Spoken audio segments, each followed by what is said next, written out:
si Erwin Malyari. Bisikleta ang naghahatid sa akin sa mga lugar na aking napapasyalan.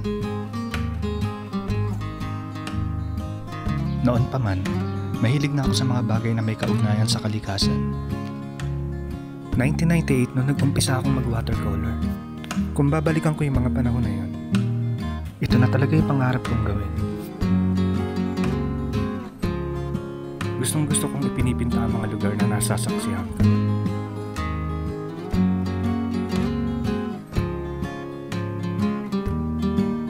Sa tuwing nagpipinta ako sa labas, mas naoobserbahan ko ang bawat sulok ng kapaligiran.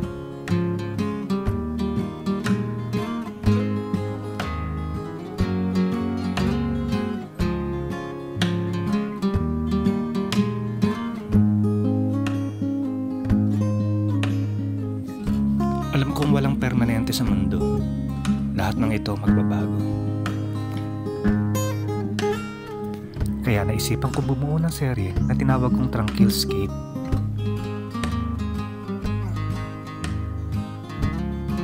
Dokumentaryo ito ng mga lugar na hatid ng aking pamimisikleta. Mga lugar na payapa at kalmado.